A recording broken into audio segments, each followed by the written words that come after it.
Good evening, everybody. Thank you so much for being here with us for what's going to be a fascinating conversation. I've had the privilege of being in the green room with our speakers tonight, and I know you're in for a real treat, particularly those of you who are interested in finance and those of you who are interested in 19th century history, as we at the Mark Twain House and Museum are. I'm Jennifer LaRue. I'm the Director of Public Programs at the Mark Twain House and Museum, and we've been delighted to offer these virtual programs through the past year and a half, and this is just one in a series of really fascinating topics that we're making available to people free of charge for the most part, and so we're delighted to have you here with us tonight. Before I go any further, I'll tell you that there was a little bit of a technological challenge tonight. So Dan Haar and I are sharing a laptop tonight. So if you've been coming in and joining us for our crowdcasts, the flow is going to be a tiny bit different tonight. I just wanted to let you know in advance about that. So I'm not going to talk for too long, but I do want to let you know a few things. First of all, on the right-hand side of your screen is a chat area, and please chat away in there. It's really fun, part of what makes the crowdcasts enjoyable for everybody. And that chat remains live in perpetuity because this program is being recorded and it can be viewed on our website, marktwainhouse.org, after the fact. So if you make a friend here, want to keep on chatting about some issue you've been debating, that can continue. However, toward the end of our program, we are going to take audience questions. And rather than place those in the chat, if I could ask you to please put those in the Ask a Question area that you see at the bottom of your screen. That'll make it a lot easier for our moderator, Dan Haar, to find your questions and pose them. And you can ask questions of both Dan and Zachary tonight, so please take advantage of that opportunity. You can see in the chat right now, there is a link to purchase the book that we're talking about tonight, Inside Money, Brown Brothers Harriman and the American Way of Power. I think you're going to want to buy this book if you haven't bought it already. You're going to want to by the end of our chat. And listen, we're no dummies at the Mark Twain House. We know that you have other options. You can buy this book anywhere.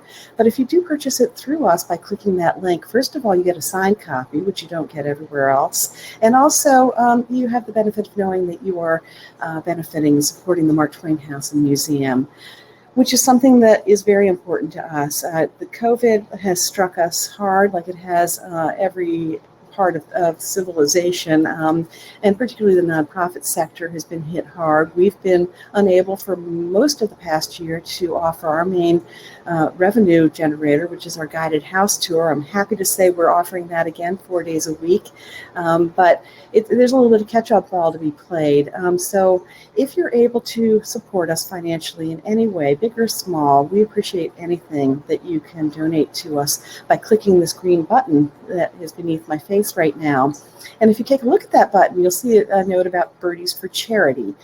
We are right now in the kind of last few weeks of the Travelers Golf Championship Birdies for Charity program, and through the generosity of the people in that organization, any donation that you make to us tonight by clicking that link, 15% is added to it. And that's a huge benefit to us. And, you know, I say this over and over, but it's really true. Every penny is deeply, genuinely appreciated by the staff and trustees of the Mark Twain House and Museum, and it's put to very, very good use. So thank you in advance for anything you can do to help us out. So I'm not going to talk for too much longer, but I am just going to let you know that tonight's program is sponsored by the Wish You Well Foundation and by Connecticut Public WNPR. Thank you for that support. And like all of our virtual programs, this one is produced in part with support honoring the legacy of our beloved former trustee, related trustee, or late trustee, I should say, not related, Frank Lord. So I want to introduce our guests, and we're going to start after I make introductions. Zachary is going to talk for a few moments before Dan comes on screen. So I'm just going to introduce them in order. Zachary Karabell is an author and columnist, the founder of the Progress Network at New America, and president of River Twice Research and River Twice Capital. Previously, he was head of global strategies at InvestNet, a publicly traded financial services firm. And before that, he was president of Fred Alger and Company.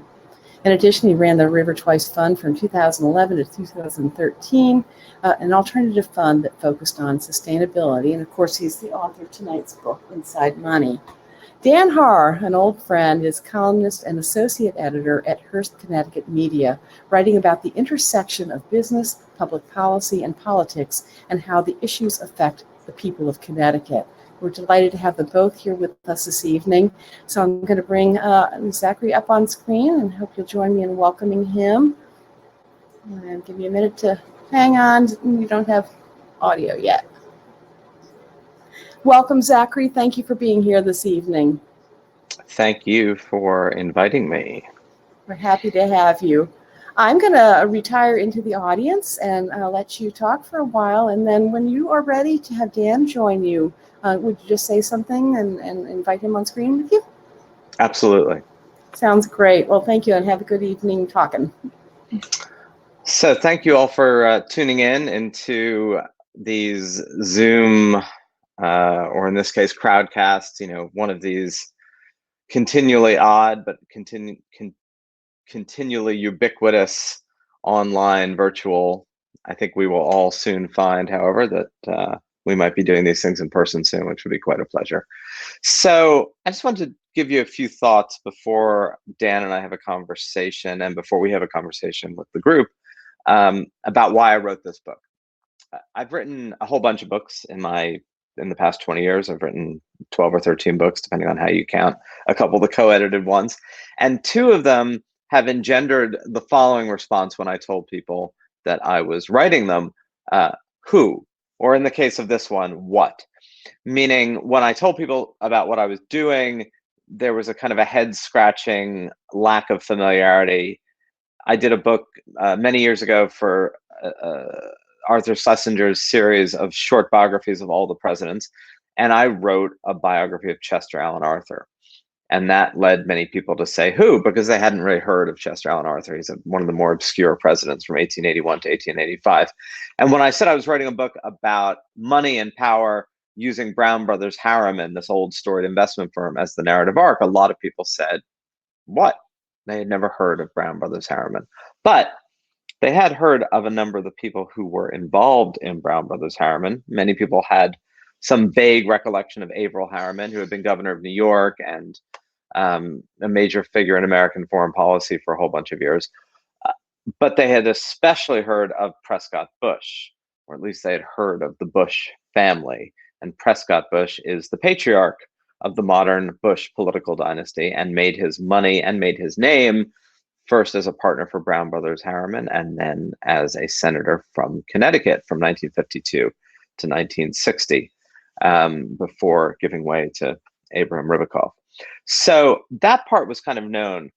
I got into writing this not because I was necessarily passionate about writing about Brown Brothers Harriman. I was passionate about trying to bring together a lot of what I had been doing for 20 years, which had been a combination of my academic background in American history, where I'd gotten a PhD and decided not to be an academic, and a long career in finance, where I started thinking about the role of money as both a practitioner of the financial industry, but also as an historian and as a social commentator about what was the role of money in making the United States. What was the role of money in fueling the rise of the United States in the 19th century? And how did the men who made the money of the 19th century then make the world of the 20th? Because there is a through line between how money was made in America in the 19th century and how the men, and they were all men, and they were almost entirely white men, how those men made the global economic system of the 21st century. And what did that mean, and why the world as it has come to be, a world of the World Trade Organization and a dollar economy that undergirds most of global trade, and the United Nations and the Pentagon and the National Security Council, and a whole series of concomitant organizations and institutions that in many ways represented a particular sensibility of this group of elite establishment figures like Averell Harriman, like Prescott Bush, like Robert Lovett, who was the third of this triad of Brown Brothers Harriman partners who really became central in government. And Lovett's probably the least remembered, but maybe the most important, in that he was both the creator of the modern Air Force as Assistant Secretary of War during World War II, Undersecretary of State to George Marshall, and one of the main implementers of the Marshall Plan, as was Harriman, then Undersecretary of Defense in the early years of the Korean War, early months of the Korean War, and then Secretary of Defense for the remainder of the Korean War, as well as one of the quote unquote wise men who, in many ways, did not counsel Lyndon Johnson so well when it came to getting involved in the war in Vietnam. And then I was intrigued at what I learned in writing the book about a sensibility that this firm that lasted from 1800, basically, when Alexander Brown, an Irish linen merchant, a Presbyterian Irish linen merchant, flees sectarian violence in Belfast in 1800, moves to Baltimore and sets up shop. And that in and of itself was not particularly remarkable. There were plenty of merchants, there were plenty of immigrants, but founding a firm with a culture that was very much his imprint in his letters to his sons, who were the Brown brothers, his 4 sons, who were dispatched to the most important economic nodes in the transatlantic trading system, Baltimore, New York, Philadelphia, and Liverpool, which was the hub, becoming and emerging from being a linen merchant to a trader to a merchant bank, to a firm that underwrites the trade of others by using paper promises that relied entirely on the trust and good reputation of the family and of their firm. And that begins a long process of money or paper promises that fuel a lot in the United States that was impossible elsewhere in the world, where money was tied up in land or tied up in labor or tied up in gold or tied up in silver, whereas in the United States was awash in a sea of paper, most of which was worth something briefly and then worthless when there was too much printed with too little backing it.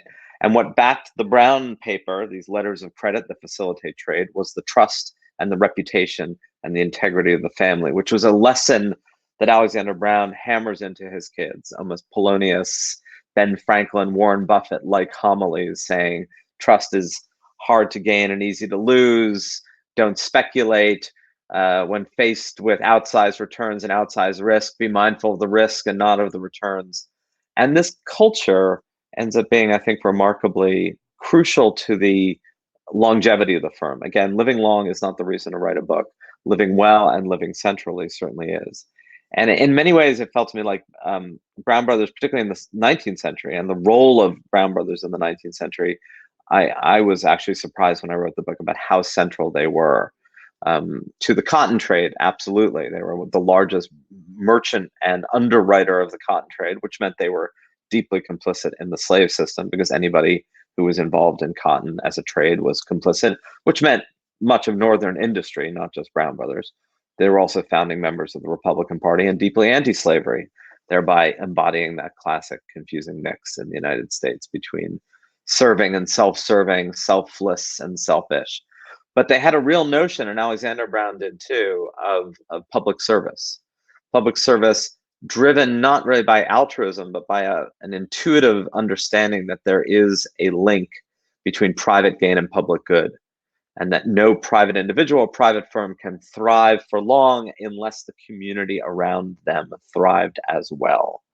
And I think this was part of the ethos of the family over generations, beginning with the underwriting and the funding of what was then a real moonshot, the Baltimore and Ohio Railroad in 1828, which Alexander Brown and one of his sons, George, but also with William, who was in Liverpool, are really central to moving that project forward, done entirely because of the concern, legitimately, that Baltimore would fall behind New York as a trading entrepot, and that unless something was done to change that trajectory, Baltimore would become an economic backwater, which in many ways it did, or at least a sleepier place.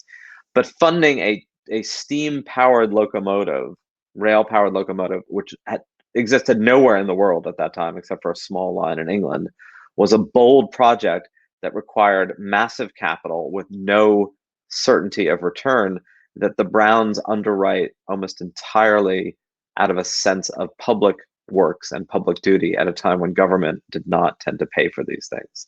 Public good, private gain, public good. And that's a leitmotif of the firm through time. And it is partly why you end up having this sensibility that to those who have been given much, much is expected. With great power comes great responsibility. And that ethos, which is a late 19th and early 20th century ethos, that then informs this very cosseted and closed generation of what we now call the establishment or the elite, was one reason why you had this efflorescence of these individuals going into public service in the middle of the 20th century, believing that they had had a formula that made the United States rich and powerful in the 19th and into the 20th. And then at the end of World War II, that formula, in the form of these international institutions led by the United States, governed by the dollar, underwritten by the economic and military might of the United States, would be the preserver of global prosperity in the face of communism, or simply the preserver of global prosperity in a way that would benefit all. And I found that relationship quite compelling, not without, warts and issues, right? I am not a romantic for an earlier era insofar as it's not a period of time that we would want to go back to. It was a very closed elite.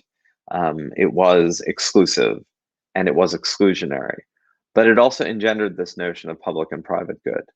And I think that is something in today's capitalism, particularly when you have a generation and a generation and a generation of Brown Brothers Harriman, which still exists.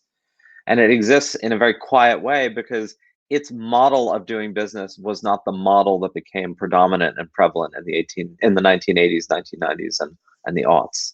Its model of capitalism as a partnership capitalism was to be acutely aware of the risks, to be acutely aware of the power of money, not just to create and enrich, but the power of money to disrupt and destroy. They were in the Gilded Age, the Mark Twain determined the Mark Twain moniker of the Gilded Age. They were not part of that frenzy of speculation. They were the ones who were more cautious. And they remained more cautious in the 1990s and the 2000s when shareholder capitalism allowed for a level of speculation on other people's money that would be inconceivable both in the partnership model of capitalism and in the culture that Brown Brothers inhabited and continues today. A capitalism that is intuitively and inherently more tethered to the public good and more tethered to the risk of loss and not just the lure of unbelievable gain. And I think that's an important thing to remember and integrate today. Not that you don't want to have some speculation, right? And you would not want a world entirely of Brown Brothers because they would not have been the ones putting up high risk capital for moonshots. But you don't want everybody going for that, and you don't want the entire financial system to rely on that. And I think that's a lot of the lesson, or at least it's a lesson that I try to highlight in the book. So let's go to a bit of a conversation with Dan, and then people should throw questions into the Q&A, and we can continue it that way.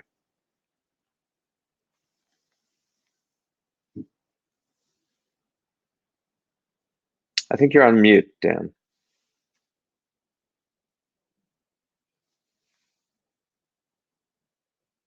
No, you're still on mute. No, still on mute. I can see your mute thing. It says you're on mute.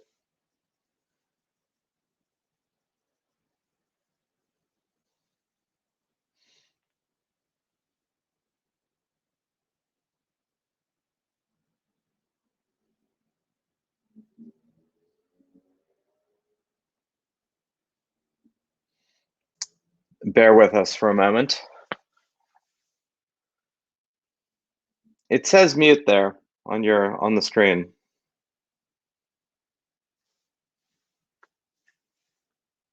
You can hear me?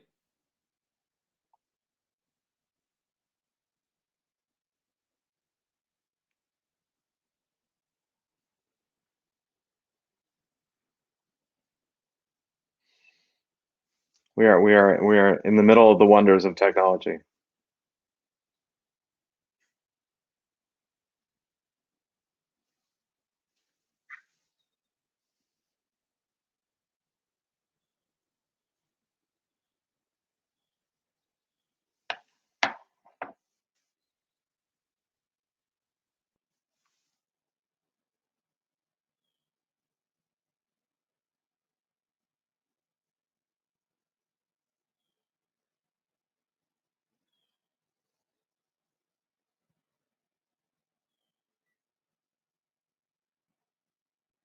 Is there not a mute button on your upper part of your screen with a mic? First question, okay.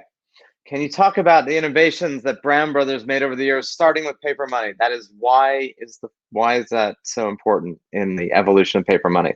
So, until the 1860s in the United States, you don't have a monetary system. You don't have a national currency backed by the faith and credit of the U.S. government or redeemable in gold that is universally accepted. So you have a lot of banks in the United States, often called wildcat banks. You had a national bank, first bank of the United States, a second bank of the United States, which created a little bit of coherence to the financial system. But a lot of the monetary reality of the United States into the late 19th century was decentralized and privatized. And it meant that basically anyone could open a bank and print money that was supposed to be redeemable at the bank, which was usually worth something until it was worthless, because the paper promises literally was only as good as the paper it was written on. Brown Brothers did what a lot of trading firms had done for time immemorial, which is there's always that issue of, if I am a seller who's going to sell something far away, particularly overseas, I want to know that I'm going to get paid. And on the other end of that equation, the person who's paying for the goods wants to know they're going to get the stuff they've paid for. And there's a time lag there of weeks or months in the case of transatlantic trade that has to be solved somehow. That buyers need to know that they're going to get the stuff, and the sellers need to know that they're going to get the money. And Brown Brothers, in many ways, solves for that issue. They use these letters of credit in order to lubricate that system of transatlantic trade. And their letters become so central that other people start buying and selling their letters and using them and treating them as literally as good as gold, because they knew that a Brown Brothers letter of credit meant that somebody was going to get paid what they had been promised, and that somebody was going to get the goods that they had paid for. And that really becomes the Brown Brothers business. And they move increasingly away from the physical trade of goods. They're increasingly not interested in being a merchant of stuff, and they become a merchant of paper and help establish a legacy of the financial system for the United States, to the point where Henry Ward Beecher, who was the most famous preacher of his day out of the Plymouth Church in Brooklyn, used Brown Brothers and Brown Brothers paper as a example of how people were trusting too much in paper and not enough in God, right? The Brown Brothers paper had become so important and so central that it was trusted more than anything, including the Word of God. This is what Henry Ward Beecher kind of railed against as a sign of rampant materialism. We can hear him now. Can you hear me? Yeah, we can hear you now. Good. So paper, sorry about the.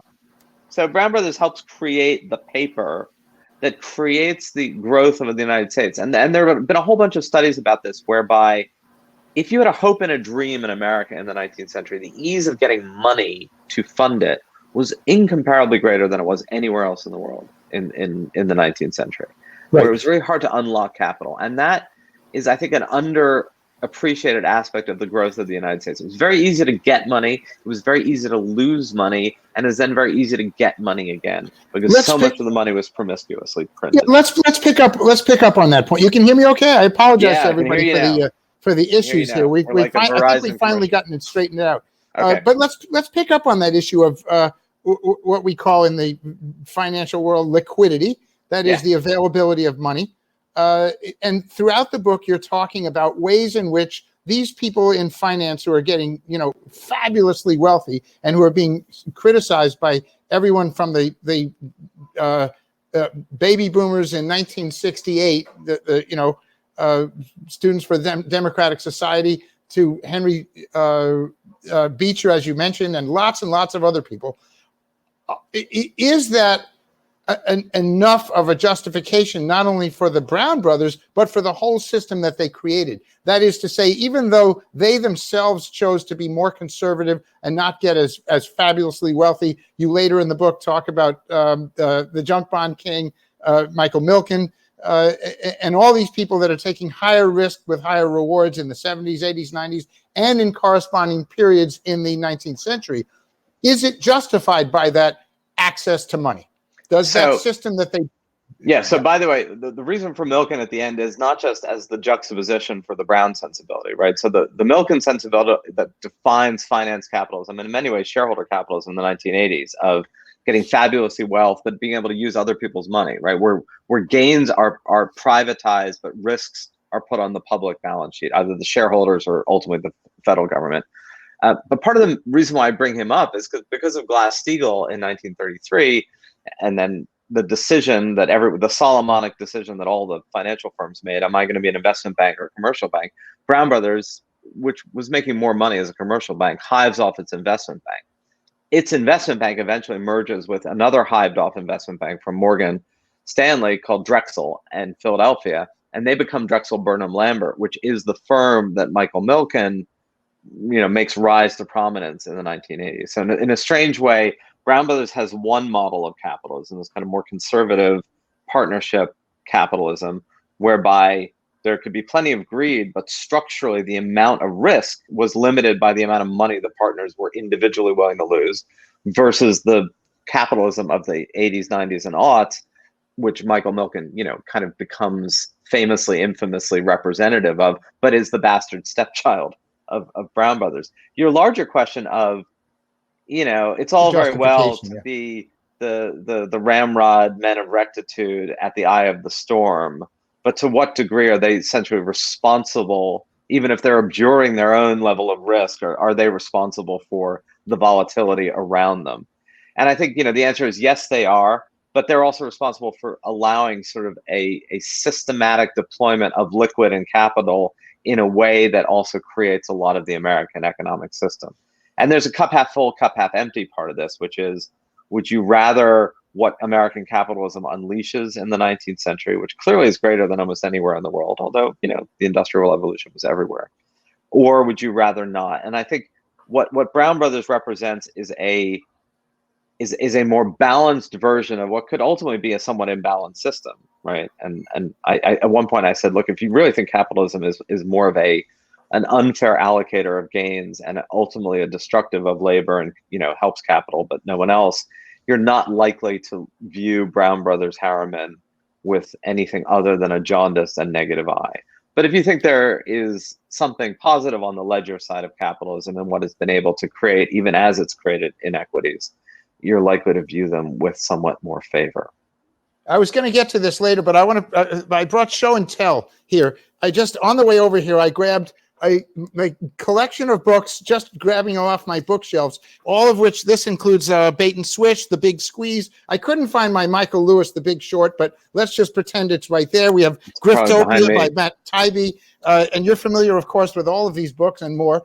Do you feel sort of alone in this, especially in the relatively in the criticism of the popular criticism of the 1%er or 1/10 of 1%er era? Do you feel alone in being a moderate? I would not say you are fawning of the Brown Brothers by any means, but at least in the fact that you're giving a balanced view of both their building, their rectitude, as you mentioned, they're building something.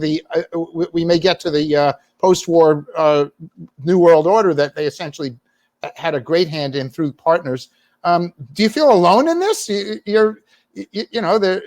There's all these books out, and some of these are old, but there's still this anti-Wall Street tenor. Do you feel like you're fighting against that? So it's funny. First of all, this book will not likely sell as well as a bunch of the ones on that, because history and moderation don't capture imagination or don't capture attention in quite the same way that polemics do. I will say on the plus side of this that a lot more people bought this book in 4 weeks than I would have thought. And a lot of the coverage has been a lot more favorable than one might think, because I am suggesting that there are alternate models of capitalism that Brown Brothers did embody. Again, you want to distill the parts that they embodied and apply it to the present. You don't want to go back to what they were, right? Which was an exclusionary, very class elite. Although one of the ironies, right, and I don't actually have an answer to this, in the world they create in the 20th century, which was highly white, highly male, highly WASP, highly Ivy League, even highly Yale, the disparity between an average worker at these firms and the CEO is about 30-1. In our supposedly more egalitarian age, where those elites are no longer favored, it's 300, or it's getting closer to 400, and depends on who's Wall counting. Street would be lower because the low end on Wall Street is still pretty high. So, but now the tech world is even higher, so the differential there is massive. So the idea that there is actually a more responsible form of capitalism than the variant that is dominant today, I think, is a message that people are a little more willing to hear than one would think. It doesn't raise the hackles, because again, I'm fully in the camp of there is a form of finance and then public shareholder capitalism that really is imbalanced in the sense of it does not see its connection to the public good. And for better and for worse, the Brown Brothers culture really did intuitively see a connection between their private gain and public good. Right. And I have no apologies for that part of it. Right. Now, how do you you talked a little bit about slavery. There was also Nicaragua, which you may want to speak about briefly. Their forays into Nicaragua, along with a couple of other firms that were more sort of aggressive. How do you explain that? Is that something that was there a sort of a moral relativism there, or is that just the way the system worked? They could certainly not have been a trading company in commodities in the early 19th century without being in cotton, early to mid. Right. Is morally, what do you think if you're one of the four sons of Alexander Brown? So I try to be clear in the book, and I'm certainly clear in these talks about the moral complicity in the slave system by being at one point, I think Brown Brothers underwrites as much as 15 to 20% of the entire cotton trade of the United States by the 1830s. Mm-hmm. They're not physically shipping it; they're writing the letters that are facilitating it, and they're making the foreign exchange system. And that's a massive portion of this, and that depends on enslaved men and women. They live in Baltimore. Maryland is a slave state, although most of the African Americans in Baltimore by that point were freed slaves. Just one of the anomalies of Baltimore. We don't have to get into that. So they both knew it and were of it, and they were morally opposed to it. And I think the reality is one of the reasons you end up getting the Civil War, and this is not a Civil War discussion, is that if you are involved in the Northern economy in the 1850s and 1860s, you are complicit in slavery. It is a slave system. The reason why there's no such thing as half slave and half free in Lincoln's famous terms is because as long as slavery and cotton are so central to the American economy, and even as they become less central by the 1850s to the Northern economy, by being half slave, you are essentially a slave economy, right? The only way to change that is to end slavery. So you can't be half slave and half free is part of the point of that. Right. What about, go ahead. So, I mean, I think there is no moral apologia there, except to say that unless you didn't wear cotton in the 1850s, and William Lloyd Garrison did. I don't think John Brown did. You were part of that system, which is why that moral reckoning had to happen, and they hated being part of it. Now let's talk a little bit. The Nicaragua thing is fascinating. Nicaragua. I want you to talk about Nicaragua briefly, not only as a moral question, but also as the template for essentially the Marshall Plan. At least the Marshall Plan was the best aspects of Nicaragua. And that's both things are crucially tied to the Brown Brothers throughout history. So, look, there's a lot of debate about was the United States an imperial nation in the 19th century because it was essentially engaged in a conquest of Native Americans. But imperialism, as we have come to understand it outside of academic circles, is more the extension of power abroad on the backs of the military, either by acquiring territory or de facto controlling other countries. And what becomes prominent under Teddy Roosevelt, and then increasingly so under William Taft, is this thing called dollar diplomacy, whereby American economic interests in Central America and the Caribbean become the leading edge of American military involvement, and one of the excuses for the expansion of the United States into Latin America in these years. And Brown Brothers, along with Morgan Stanley, along with what was the progenitor of Citibank, are all part of this mix. And Brown Brothers actually comes into possession of 2 loans, one of which was from a firm in Hartford that had been extended to the Nicaraguan government. So they don't lend money to the Nicaraguan. They don't lend money to the Nicaraguan government. They buy the loans of other people who had lent money to the Nicaraguan government, much like happens today. So they bought discounted loans, and then when there was all this chaos in Nicaragua in 1912, they were worried legitimately that the chaos would lead their loans to not be repaid, or the bonds they had bought not to be repaid. And they end up working with the State Department and basically convincing, and I suppose from one perspective, conniving, to get the Taft administration to dispatch a contingent of Marines to occupy Nicaragua in 1912, led by a flamboyant, fascinating figure in American history named General Smedley Butler. And to the point where the Bank of Nicaragua, after this happens, gets reconstituted with one of the great grandsons of Alexander Brown, another James Brown. There's a lot of Jameses and Johns and Alexanders. It gets very confused. They didn't have a lot of creativity with the naming of the sons and the grandsons and the great grandsons. And the bank is incorporated in Connecticut, and James Brown's signature ends up on the Nicaraguan currency. Go ahead. I just want to interject and ask. When I read that, I was wondering whether it's still incorporated in Connecticut, which would lead me to write about it. Is there still a Bank of Nicaragua incorporated in Connecticut?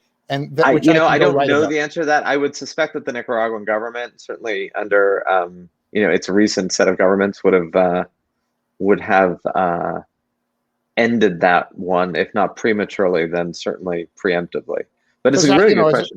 As a financial writer in Connecticut, I was that got me my hackles up there. And the other one it did was there's a reference to there are a number of Connecticut connections here. Of course, the Bush family was in Greenwich before they decided to become cowboys. And as you say, he would of course have been a Democrat. Prescott Bush would without question have been a Democrat today, especially in the Trump era. But there was also a reference to Thomas Lamont. His great grandson is our current governor, Ned Lamont, who still lives in Greenwich. And talk a little bit about Thomas Lamont's warning there, his role in this. So Lamont, of course, is not directly connected to the Browns, although he's class connected, right? They're all in the same soup. I mean, Lamont was Harvard. A lot of the Browns were Yale, but I mean, who's counting, as it were? It's the same set of schools. It's like a lot of the Roosevelts and the Browns went to Groton, others went to St. George's, others went to, Lawrenceville, but it's all the same soup of schools, right? And today they would have worked for McKinsey today. Right. So I mean that they were that cohesive group. And Lamont had served in the government, served in the Treasury, and knew Robert Lovett, who's this partner again, Robert Lovett comes from the Edward Harriman part of the Brown Brothers Harriman, the railroad line, and then the person who runs a lot of his empire toward the end of his life, and then after he dies, is named Judge Lovett. Judge Lovett has a son named Robert Lovett. Robert Lovett becomes friends with Roland Harriman, the younger son and the younger brother of Averell. Robert Lovett then marries James Brown's daughter, the James Brown who signed the Nicaraguan currency. He then becomes Secretary of Defense and is friends with Lamont. And when there is this turn in the late 60s against that cohort, right? When the 60s generation rejects the Vietnam War and also awakens to kind of social and racial injustice, they hold a lot of that establishment responsible for a series of decisions that were perceived to have made them rich and everyone else poor, that led to a war that was disastrous. And at the time, not just disastrous, but the idea that like the wise men had led us into Vietnam meant that there had to be something deeply self-serving about the Vietnam War, meaning that the establishment was willing to sacrifice a generation of young Americans in a misguided war that was going to make them rich. How that was going to make them rich wasn't ever quite clearly spelled out, but that was the sense.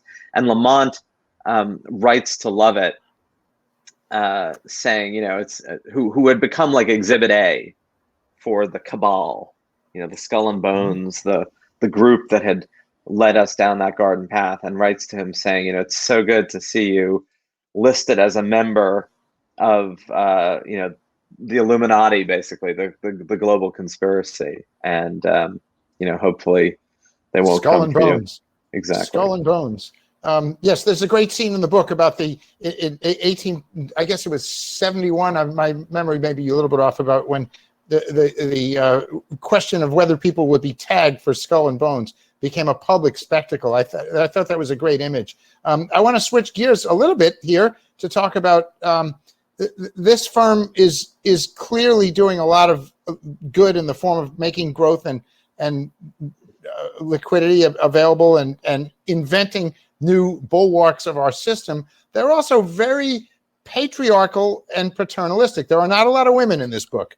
Even to the point where they don't seem to be all that influenced by the women in their lives. Maybe they were, but that's not.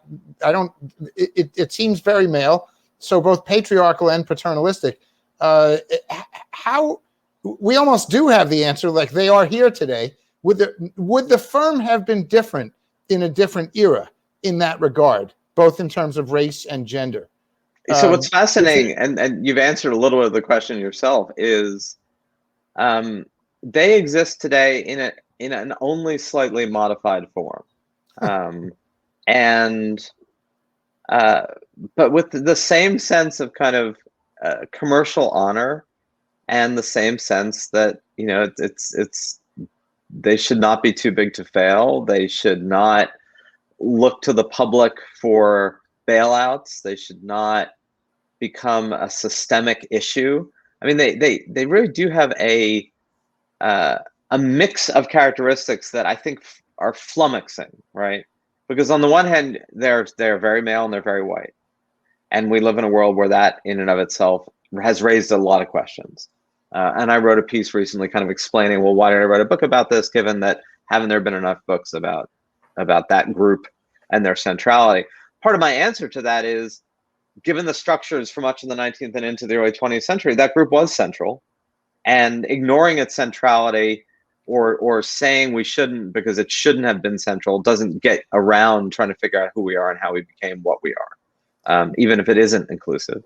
What's interesting today is, I think because their culture is modest and appealing, it's not that they get a pass, but they're not standing on a soapbox declaiming how wonderful they are. They're not going me. And part of that's culture, right? They don't like being the story. They don't want to be in the news. Right. But it is and maybe this is a Presbyterian, DNA of we're all flawed humans and none of us should tout our virtues when we are so evidently flawed and failable. And in a very strange way, like I do think these are modest people. They have a culture of deep respect for their own failings, which doesn't necessarily scan well in the world today. Well, they were workaholics. And so in that sense, I think we don't need to necessarily view them through the lens of what a patrician would look like today, right, so much as we do. They're workaholics, like a lot of us. I'm not quite as rich as even in the modest form. But let's talk about the Jews. You're familiar, of course, with Seligman and Company. Joseph Seligman essentially was the progenitor, as you know, for the great Jewish banking houses, which in some ways, we just lost Dan in the middle of a question. Wow. All right. Well, I will take this as they try to reconnect. I mean, there it is a fascinating moment in the book. Dan just mentioned Seligman. Seligman was the other firm that is central to the occupation of Nicaragua. It's kind of Brown Brothers and Seligman. And, there are these moments in the 1920s where the Brown Brothers partners have kind of moments of genteel anti-Semitism culturally. What's really fascinating about that is it didn't preclude intense business relationships, just as it didn't with J.P. Morgan and Kuhn Loeb or Jacob Schiff, who was one of the central bankers at the time, let alone the Lehman Brothers, who are present but don't intersect as much. And these kind of currents of the WASPs and the Jews on Wall Street which someone should really write a book about. I mean, that would be a fascinating kind of, if not dual history, kind of look at the ways in which these groups circle around each other. And, it didn't the kind of, I don't want my kids to marry. I don't want us to necessarily go out to dinner together. I'm answering the you're doing a great job of answering the question because you anticipated it. There's a second part. Keep going.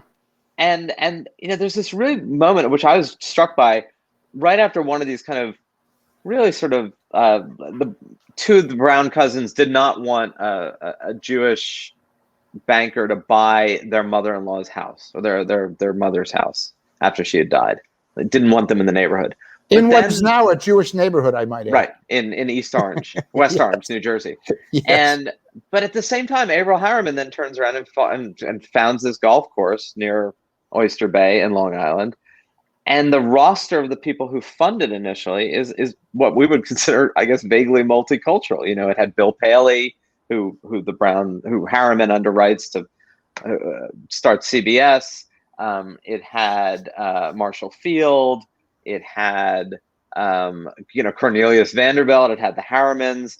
It was a much more heterogeneous mix of people ethnically than one would think. And I'm not entirely sure what to make of all this, other than the fact that you could have like some genial. What I mean by genial is it was social anti-Semitism. And then it could also be paired immediately with, well, we'll set up a golf club and we'll do deals. Listen, there's plenty of divisions between the Jews, within the Jews, of different types of Jews, the German immigrants and the, in Jewish families. So I think you're talking about something that may not have been as shocking as we think of it now. Right. Again, looking back.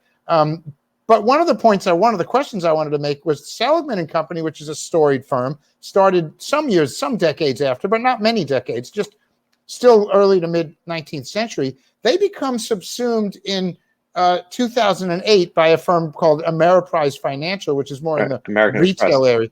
area, right? Which is more in the sort of retail finance area. Why did Brown Brothers survive? So Brown Brothers has a bunch of family trees. So Alex Brown and Sons in Baltimore hives off from Brown Brothers by the early 20th century, and that was the original founding house. They eventually get subsumed into Deutsche Bank. The Liverpool group, which becomes Brown Shipley, had been William Brown and Sons. William Brown becomes an MP, a free trade advocate, and Brown Shipley then becomes the progenitor of two of the most important early governors of the Bank of England, Mark Collett and Montague Norman. They then get bought by a private equity firm.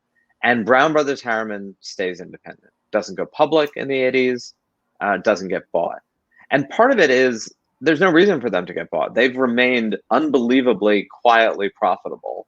They're just not a behemoth. They don't do really sexy stuff. They're not an investment bank. They don't really do big deals. They're still a commercial bank today. Right. And they do they do some asset management. They have done a few things that are quite innovative. But a lot of their core business is not the kind of stuff that gets written about, right? It's not the stuff you don't write a piece about like foreign exchange custodial services so that Lloyd's of London can trade Hong Kong listed stocks for US mutual funds, right? I mean, that somebody's got to do that business, but it's not usually, the stuff one writes about because it's not that dramatic. There's no Gordon Gekko. But you do get Apple in there. I do. It's true. And I think that's partly why is that they're highly profitable. They're not really highly margin profitable, and they have zero interest in cashing out. None, zero. And that leads me to my favorite phrase in the book, or one of my favorite. There are a lot of good phrases in the book. One of my favorite phrases in the book. It's at the end of the penultimate chapter when it's in the early to mid 70s, I believe, and it says Brown Brothers already an anomaly for lasting as long as it had and staying so much the same, to the point you just made, was about to become a firm enclosed in amber. And then we have the final chapter about the modern era with Michael Milken. Is that's not necessarily a good thing. I think you go back and forth in between thinking of their solid, foundation of American capitalism, and they stay alive, sticking to their, what's the phrase? Their shoemaker, stick to thy last. Stick to thy last, right? I should remember that. versus that they become essentially just a relatively less relevant firm. Right. And I think part of what I'm saying in the book is we lionize and demonize the extremes and the excesses, and we tend to forget and delegitimize a lot of the, and I'll use the word workmanlike, but that's probably a little more pejorative than I feel it. We don't celebrate the necessary and the constant. And look, my point in the book is not like the entire financial world should suddenly emulate Brown Brothers, right? A world of Brown Brothers wouldn't have underwritten Elon Musk. And look, I mean, you may hate Elon Musk, you may love him, but I do think part of the strength of American capitalism, if there is strength, is to support innovation and dreams, even when it's excessive and even when it's ridiculous. Because sometimes you just don't know whether something's going to be transformative and brilliant or just a pipe dream. And a firm like Brown Brothers, if that were the only thing, there might not be enough change and there might not be enough innovation. I think the problem is their sensibility has become peripheral, and the sensibility of I want mine, I want all of it, I want now, I want 100x, 1000x, I want to change the world, has become at the heart of our financial and tech and all of its systems. And political. And therefore the ratio is skewed. It's not one or the other, it's what the balance is. I think you want as your hub, particularly with money, right? Money is powerful, it's potent, it's creative, but it's also dangerous and destructive.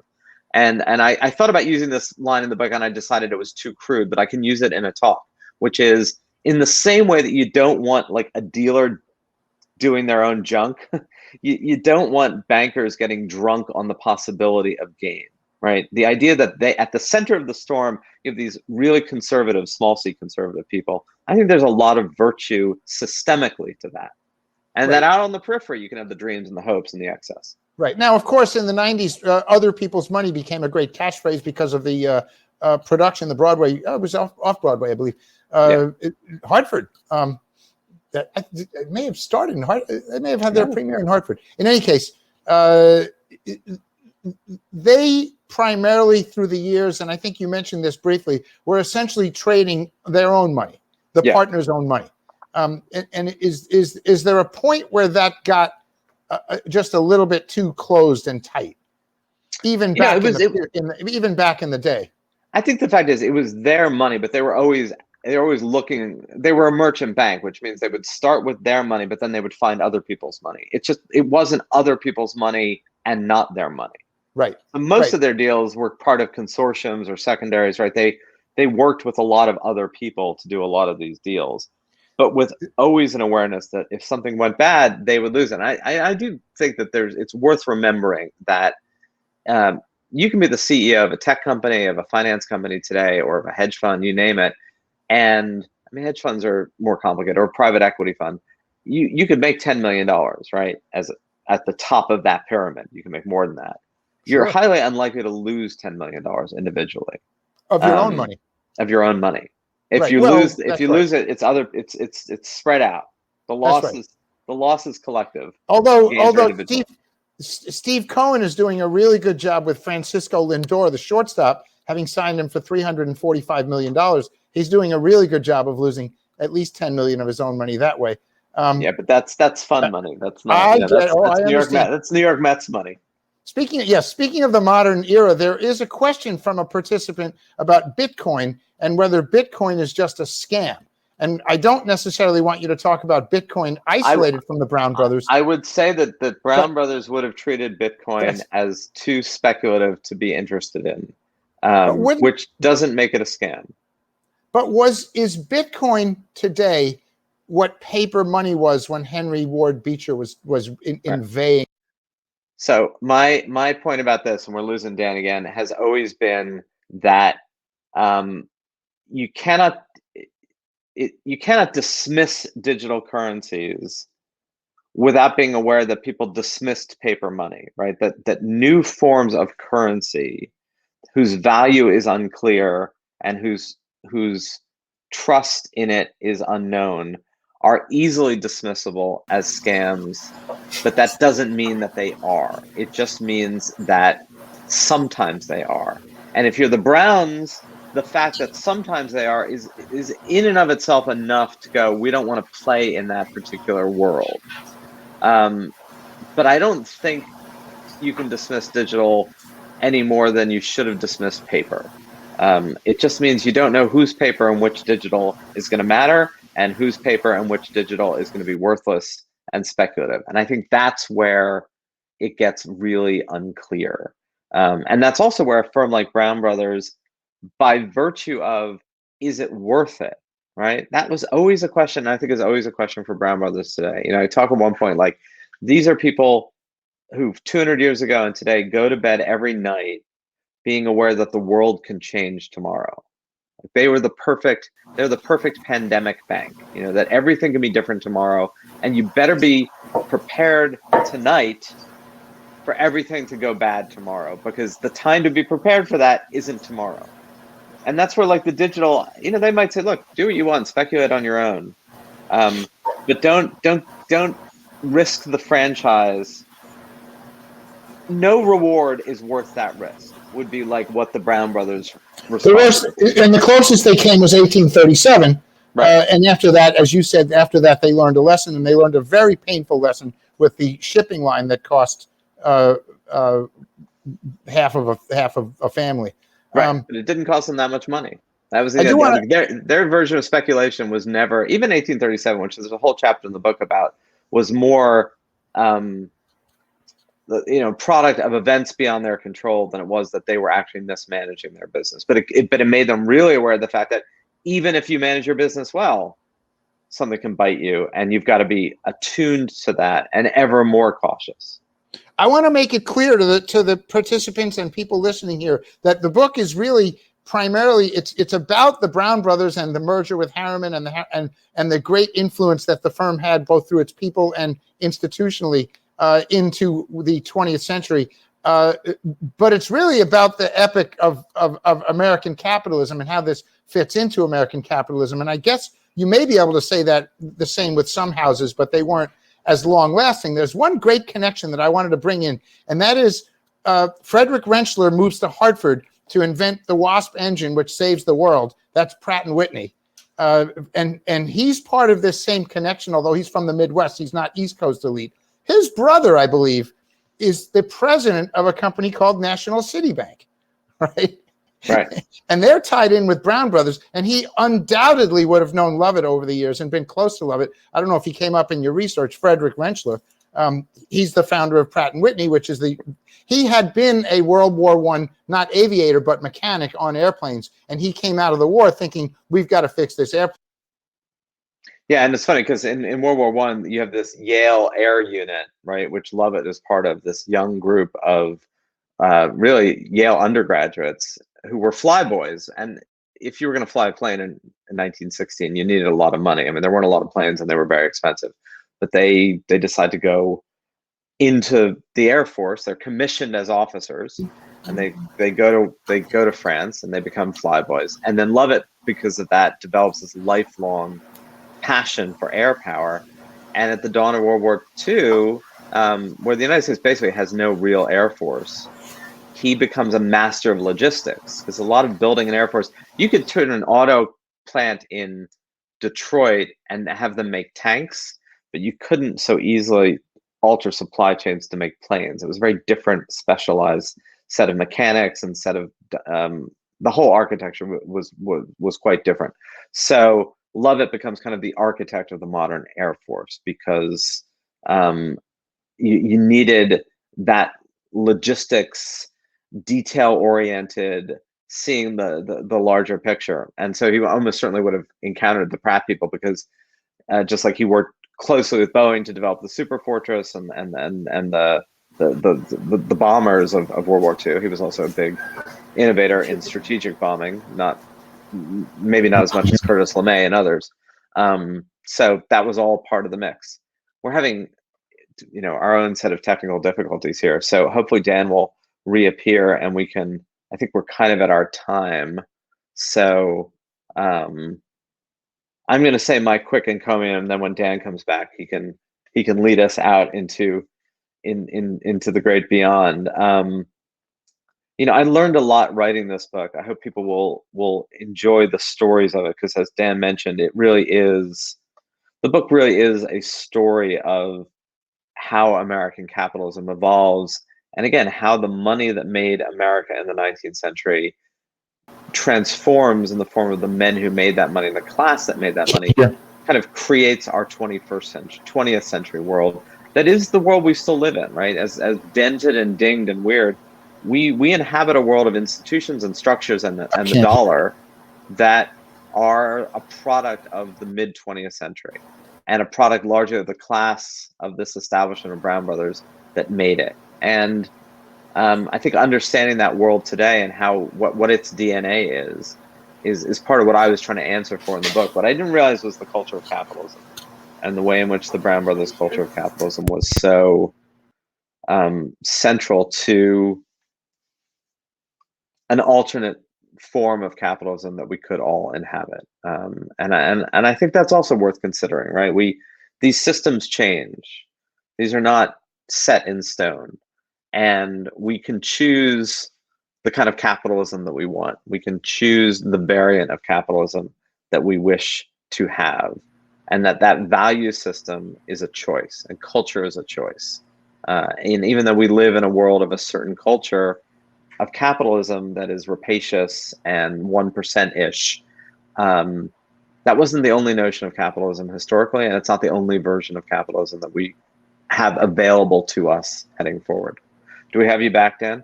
Yes, I'm back. Yes, okay. Yes. I guess we're wrapping up, but I just want to ask us a sort of a final question. I've been listening to on and off, because I apologize again for the technology issues here, but I've been listening to you're talking about throughout the book. There is this sort of back and forth. There are two ways to go on this thing.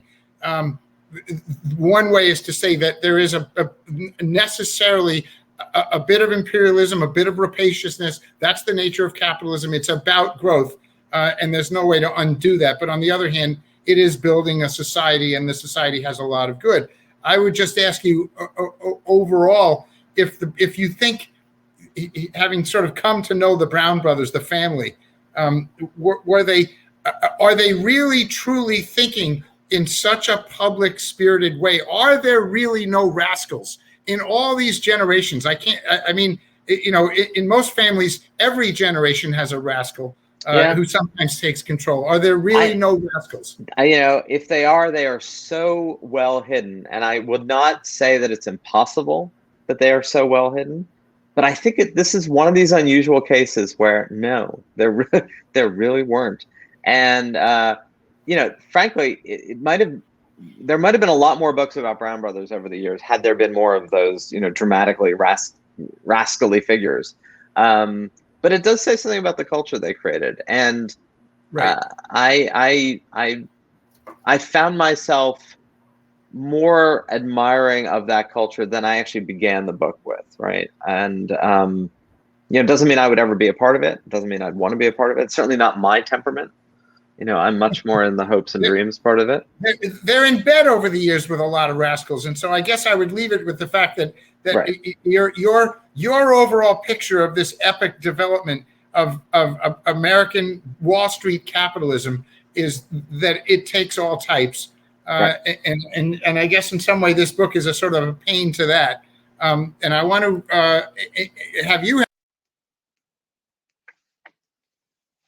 Well, have me have the last word. I will give the last word, and then hopefully she'll come back and say goodbye to everybody. But part of my last word around this is a plea for just the messy complexity of human beings. And I think I mentioned this earlier in the talk, that you can be selfish and selfless. You can be self-serving and of service. And our desire for moral purity on the one hand, or moral opprobrium on the other, for black and white, I think is part of the problem of how we tell our stories. And honestly, my sense of this story is you can be, a messy mix of human characteristics that don't cancel each other out. They sit side by side, and that we need to look at our history. We need to look at our presence more in light of that complexity of we are all imperfect products of a lot of contradictory impulses. And I don't say that as a platitude. I say that as a plea. That the desire to find only heroes and only villains elides a lot of who we are, who we've been, and who we're going to continue to be. Well, that's a great way to end it.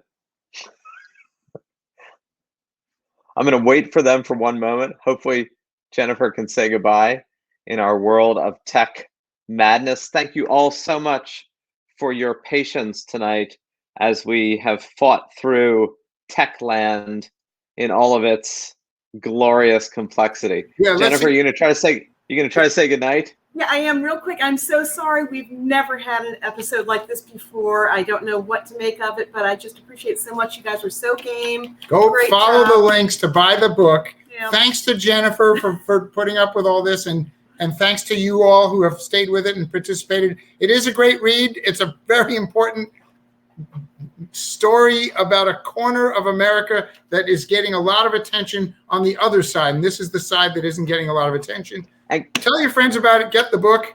And clearly, we are all sufficiently tired of this mode of interaction on the pandemic that even it's beginning to fail us as we're beginning to tire a bit. So next time we'll do this in person. Well, have a drink afterwards. That's what I was just going to say. Please come see the Mark Twain House. I'll take you on a tour and show you the interesting stuff, and even the page compositor that was, we talked about earlier. So come to Hartford and see us in person next time, okay? All right. Thanks to the sponsors. Thanks to the Mark Twain House. Thanks to Jennifer. And good night. Have a great, it's still light out, folks. Have a great evening. Thank you all. Thank you, Zachary. Thank you, Dan.